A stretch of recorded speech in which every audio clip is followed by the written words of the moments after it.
આજે અમારે આ કચ્છ જિલ્લાની વિસ્તૃત કારોબારીની મિટિંગ રાખવામાં આવી છે। આજે અમારો પક્ષનો 141મો સ્થાપના દિવસ છે। કોંગ્રેસ પક્ષની સ્થાપના 28/12/1885ના કરવામાં આવી હતી ને આ સ્થાપનાનો મૂળ હેતુ ઉદ્દેશ એવો હતો કે તે વખતે અંગ્રેજોનું શાસન હતું અને અંગ્રેજોના શાસનમાંથી દેશને આઝાદી અપાવવા માટેની કોંગ્રેસ પક્ષની સ્થાપના થયેલ। કોંગ્રેસ પક્ષના અનેક આગેવાનોના બલિદાનો આપ્યા। અનેક નેતાઓ વર્ષો સુધી જેલમાં પણ રહ્યા અને સતત લડ્યા પછી લગભગ કમસે કમ 60 વર્ષ જેટલી લડાઈ લડ્યા પછી દેશને આઝાદી મળી છે। દેશ આઝાદ થયો ત્યારે આપણા દેશમાં સોય પણ નહોતી બનતી। ત્યારે આ દેશની આઝાદી અત્યારે વિશ્વમાં દેશનું નામ છે એનું માત્ર ને માત્ર કારણ કોંગ્રેસનો જે વિકાસના કામો હતા એના થકી આજે દેશ આટલો વિકાસની પંથે આગળ વધી રહ્યો છે। આજની કારોબારીમાં અમારે માત્ર અમારા આગેવાનો અને કાર્યકરોને જેને સમિતિઓની રચના થઈ છે, જેને હોદ્દાઓ આપ્યા છે, એને જવાબદારી સોંપવા માટે, એને કામ સોંપવા માટે અને આગામી સમયમાં તાલુકા જિલ્લા પંચાયતની નગરપાલિકાની ચૂંટણીઓ આવવાની છે ત્યારે એના માટેની રણનીતિ, એના માટેની કામગીરી અમારે કરવા માગીએ છીએ। અને આજે અમે 5 ઠરાવ પણ પસાર કર્યા છે, જેમાં એક ઠરાવ એ છે કે ખેડૂતોને દબાવી ધમકાવી પોલીસને સાથ લઈ અને વીજ કંપનીઓ દ્વારા બળજબરીથી એને લાઈનો કાઢે છે તો એને અમે સરકારને ઠરાવ કર્યો છે કે એના માટે થઈ અને તમે જે રાજસ્થાન સરકાર જે બજાર ભાવના 4 ગણું વળતર આપે છે એવું જ વળતરનો નિયમ ગુજરાતમાં બનાવો। એક ઠરાવ અમારો એ હતો।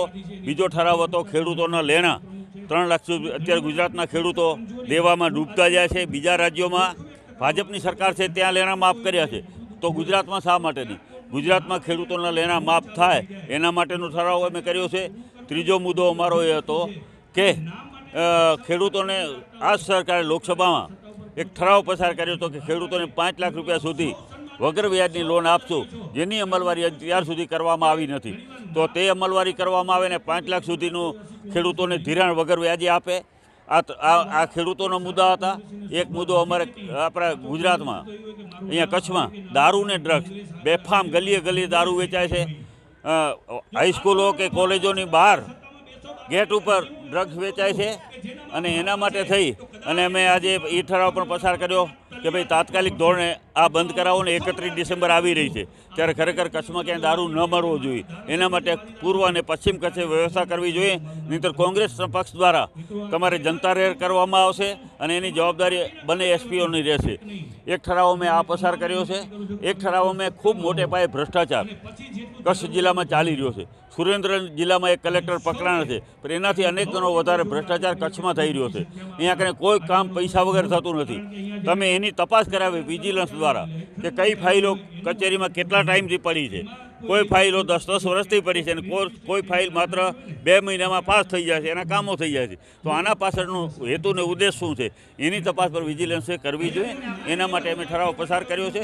તો અમારા કાર્યકરોને આજ જાગૃત કરવા માટે અને કામગીરી સોંપવા માટે આજે અમે વિસ્તૃત કારોબારીનું આયોજન કર્યું છે અને આવનારા દિવસોમાં અમે ભાજપના ભ્રષ્ટાચાર સામે લડવાના છે, ભાજપના ગેરકાયદેસર કામો સામે લડવાના છે।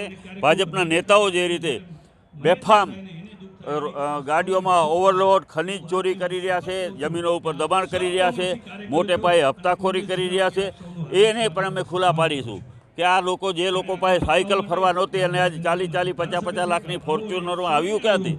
તો આ બાબત અમે લોકો સુધી અમે લઈ જવાના છીએ અને આગામી દિવસોમાં અમે રણનીતિ કરી અને તાલુકા જિલ્લા પંચાયત નગરપાલિકામાં કોંગ્રેસ જીતે એના માટે અમારે કામ કરવાનું છે। આભાર, ધન્યવાદ, જય હિન્દ, જય